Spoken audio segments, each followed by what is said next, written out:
Hello everyone, welcome to Dhruva academy. So guys, ఈరోజు మనము RRB NTPC 2024కు సంబంధించినటువంటి best course offer గురించి అయితే డిస్కస్ చేద్దామండి.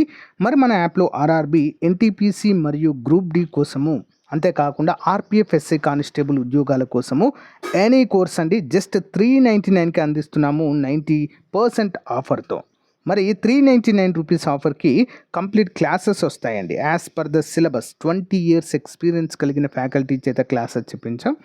నెక్స్ట్ దాంతోపాటు test series and PDF material కూడా ప్రొవైడ్ చేయడం జరుగుతుంది.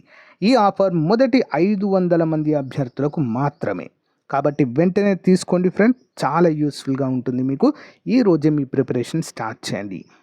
ఓకే, ఏ విధంగా తీసుకోవాలి? యాప్ లింక్ వీడియో డిస్క్రిప్షన్లో ఉంటుంది. మన యాప్ పేరు ఆర్కే ట్యూటోరియల్. డౌన్లోడ్ చేసి మీ మొబైల్ నెంబర్తో రిజిస్టర్ అయ్యి స్టోర్ ఆప్షన్లో కోర్స్ ఉంటుంది, పర్చేజ్ చేయండి. పర్చేజ్ చేసిన తర్వాత కోర్స్ కంటెంట్ ఆప్షన్లో మీకు కావాల్సినవన్నీ కూడా క్లాసెస్, ఆన్లైన్ ఎగ్జామ్స్, పీడిఎఫ్స్ అందుబాటులో ఉంటాయి.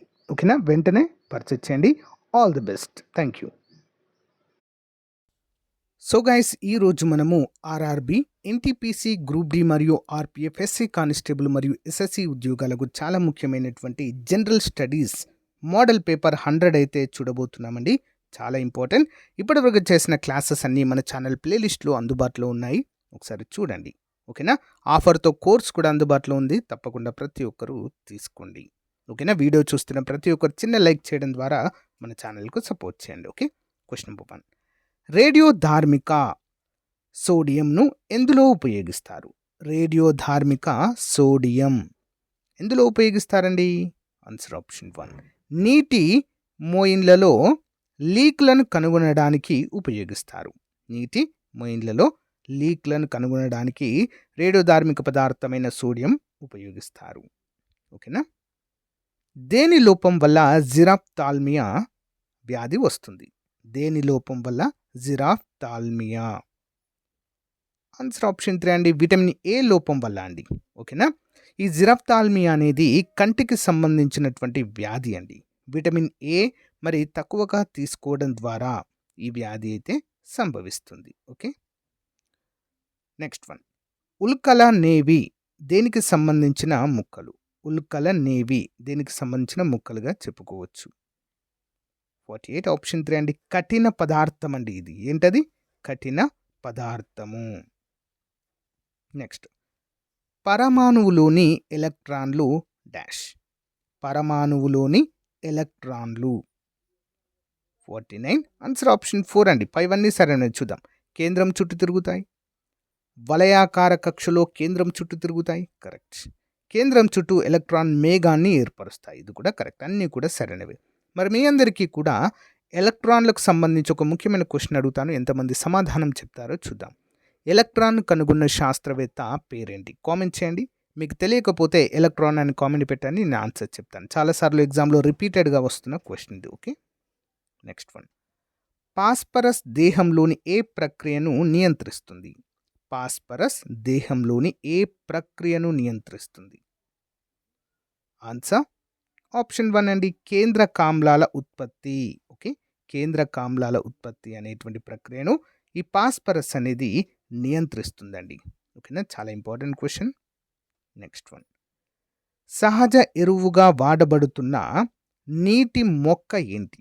సహజ ఎరువుగా వాడబడుతున్న నీటి మొక్క 51 ఆన్సర్ ఆప్షన్ 1 అండి, option 4 azolla. Okay, option 4 azolla సహజ ఎరువుగా వాడబడుతున్నటువంటి నీటి మొక్క అండి ఇది. ఓకేనా, నెక్స్ట్. ఆహారంలో అధిక భాగము ఎక్కడ శోషణం చెందుతుంది? ఆహారంలో అధిక భాగం ఎక్కడ శోషణము చెందుతుంది? ఆన్సర్ ఆప్షన్ 4 అండి, చిన్న ప్రేగుల్లో అండి. ఓకేనా, స్మాల్ ఇంటెస్టిన్ అంటాము. ఇందులోనే మనం తిన్నటువంటి ఆహారము జీర్ణమైన తర్వాత మరి దాన్ని ప్రేగులు గ్రహిస్తాయి. ఓకే, సంశ్లేషణ చెందిస్తే మరి శోషించుకోవడం అయితే చూడవచ్చు. నెక్స్ట్, వాన చినుకులు గుండ్రంగా ఉండడానికి గల కారణం ఏంటి? వాన చినుకులు గుండ్రంగా కనిపిస్తాయి కదండి మనకి, దానికి గల రీజన్ ఏంటి మరి?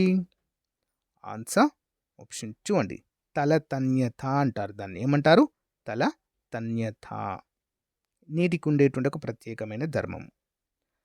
ఆకుల యందు పత్రహరితాన్ని నాశనం చేసి పెరుగుదలను అరికట్టే వాయువు ఏది? ఓకే, మొక్కల్లోని ఆకులలో పత్రహరితము. ఆకులు పచ్చగా ఉండడానికి కారణం ఏంటండి? పత్రహరితమే. మరి దీన్ని నాశనం చేసి పెరుగుదలను అరికట్టే వాయువు ఏంటి? ఆన్సర్ ఆప్షన్ 1 సల్ఫర్ డయాక్సైడ్ అండి.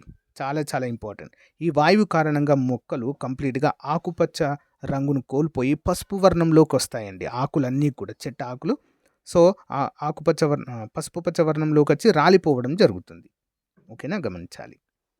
నెక్స్ట్ వన్, పరమాణు సంఖ్య 92కు మించిన మూలకాలను ఏమంటారు? ఓకేనా, పరమాణు సంఖ్య 92 తర్వాత ఉన్నటువంటి మూలకాలను ఏమంటారండి? 55. ఆన్సర్ ఆప్షన్ 3 ట్రాన్స్ యురేనియం మూలకాలు. ట్రాన్స్ యురేనియం మూలకాలు. నెక్స్ట్, మనల్ని సజీవంగా ఉంచే ఆక్సిజన్ కిరణజన్య సంయోగక్రియ ఫలితము అది దేని నుంచి వస్తుంది? మనల్ని సజీవంగా ఉంచే ఆక్సిజన్ కిరణజన్య సంయోగక్రియ ఫలితము మరి ఇది దేని నుంచి వస్తుందండి?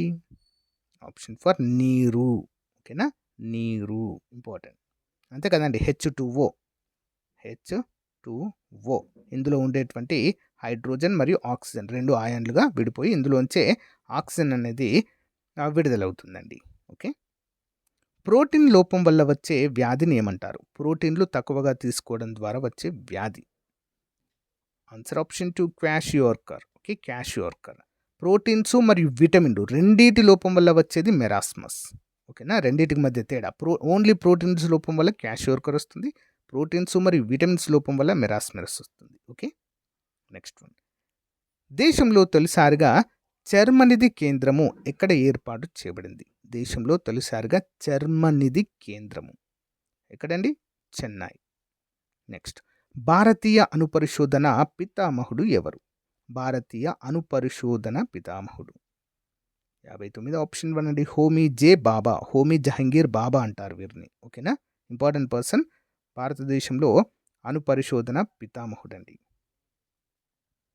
భారతదేశంలోని ఏ నగరంలో ఇంటర్నేషనల్ సైన్స్ ఫెస్టివల్ 9వ ఎడిషన్ జరిగాయి? భారతదేశంలోని ఏ నగరంలో ఇంటర్నేషనల్ సైన్స్ ఫెస్టివల్ 9వ ఎడిషన్ జరిగాయి? ఆప్షన్ 3 ఎక్కడండి? Faridabad. Okay, Faridabad important question అండి. నెక్స్ట్ వన్ చూద్దాం. 2024 జనవరి 4న అధికారికంగా వైస్ చీఫ్ ఆఫ్ నేవల్ స్టాఫ్గా ఎవరు నియమితులు కావడం జరిగింది? Okay, vice chief of naval staff ఎవరు మరి? ఆప్షన్ 1 కె దినేష్ త్రిపాఠి గారు. నెక్స్ట్ వన్, 29వ కోల్కతా ఇంటర్నేషనల్ ఫిల్మ్ ఫెస్టివల్లో ఉత్తమ చిత్రంగా golden royal Bengal tiger award అందుకున్న దేశం ఏది? ఏ దేశానికి వచ్చిందండి ఇది? 62. ఆన్సర్ ఆప్షన్ 3 అండి ఇజ్రాయెల్. ఇంపార్టెంట్ క్వశ్చన్ అండి, Israel. Divorce and democracy A history of personal law in post India. Okay, ఈ గ్రంథ రచయిత ఎవరు? 63. ఆన్సర్ ఆప్షన్ 3 అండి సౌమ్య సక్సేనా గారు. Soumya Saxena.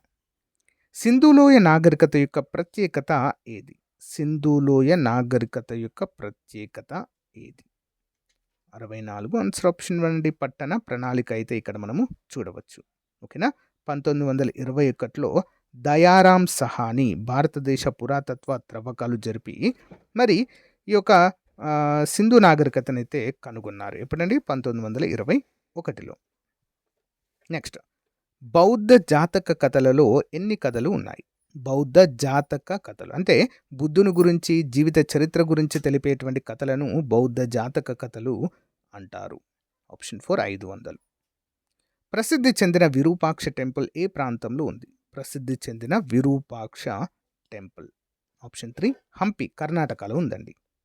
Next one, April 13, 2029న భూమిని సమీపిస్తున్న అపోఫెన్ అనే గ్రహ శకలాన్ని అధ్యయనం చేయడానికి ఏ అంతరిక్ష సంస్థ తన ఒసిరిస్ రెక్స్ అంతరిక్ష నౌకను దారి మళ్లిస్తుంది? 67. ఆన్సర్ ఆప్షన్ 1 నాసా అండి. ఓకేనా, NASA important question. Next one చూద్దాం. ప్రతి సంవత్సరము ఏనుగు పండుగను భారతదేశంలో ఏ నగరం వారు జరుపుకుంటారు? ఏనుగు పండుగ అండి. ఓకే. Festival of elephants. ఎవరు జరుపుకుంటారు? Jaipur. Pink city Jaipur. Next one. భారత అంతరిక్ష పరిశోధన సంస్థ ఇస్రో నూతన చైర్మన్గా ఎవరు నియమితులు కావడము జరిగింది? ఎవరండి? సరైన సమాధానము 69 ఆప్షన్ 4. సో ఇది తప్పండి, ఇక్కడ తప్పిచ్చారు. ప్రజెంట్ మరి ఎవరున్నారండి? ఇస్రో చైర్మన్ గాని చూసినట్లయితే శివన్ గారు కాదు. ఆల్రెడీ శివన్ గారి టైం అయితే అయిపోయింది. ఇది ప్రీవియస్ క్వశ్చన్ అండి. ఇక్కడ మనమైతే యాడ్ చేయడం అయితే జరిగింది. ఇస్రో చైర్మన్ గనుక మీకు తెలిస్తే కామెంట్ రూపంలో తెలియచేయండి, లేదా ఇస్రో చైర్మన్ అని కామెంట్ పెట్టండి, నేను కూడా అప్డేట్ చేస్తా. ఓకే. స్వతంత్ర భారతదేశంలో మొదటి పారిశ్రామిక తీర్మానమును ఏ సంవత్సరంలో ప్రకటించారు? ఇప్పుడండి 1948. ఇంటర్నేషనల్ బుకర్ ప్రైజ్ 2023 విజేత ఎవరు? George Gospodinov. George Gospodinov. Next one. మన దేశంలో కరెన్సీకి ప్రాథమిక యూనిట్ అయిన రూపాయి నోటు పుట్టి 2017 నవంబర్ 30 నాటికి సరిగ్గా ఎన్నేళ్ళు అయింది? ఎన్ని సంవత్సరాలు అయిందండి? 100 years. 2017 నాటికి. ఓకే. ఇటీవల నగ్రీదు బ్రాస్ రైస్ జిఐ ట్యాగ్ పొందింది. ఇది ఏ రాష్ట్రంలో పండుతుంది? ఓకేనా. నగ్రీదు బ్రాస్ రైస్. 73 ఆప్షన్ 1 ఛత్తీస్గఢ్ అండి. ఓకే. Next one. భారత రాజ్యాంగంలో సమైక్య విధానమును ఏ దేశ రాజ్యాంగం నుంచి స్వీకరించడం జరిగింది? సమైక్య ఫెడరల్. ఓకే. ఎక్కడి నుంచి? కెనడా నుంచి అయితే స్వీకరించడం అయితే జరిగింది. ఓకే. ఇంపార్టెంట్ క్వశ్చన్ అండి. భారతదేశ జాతీయ జంతువు ఏది? ఏంటండి? ఆప్షన్ 3 పులి అండి. Royal Bengal tiger. అంతకుముందు సింహం ఉండేదండి. సింహాన్ని తీసేసి రాయల్ బెంగాల్ టైగర్ని అయితే భారత జాతీయ జంతువుగా ప్రకటించడము జరిగింది. సో గైస్, ఇది ఈ రోజుకు సంబంధించిన మోస్ట్ ఇంపార్టెంట్ క్లాస్. మీకు నచ్చితే లైక్ చేయండి, తప్పకుండా మీ ఫ్రెండ్స్తో షేర్ చేయండి. Thank you. Have a nice day. Bye.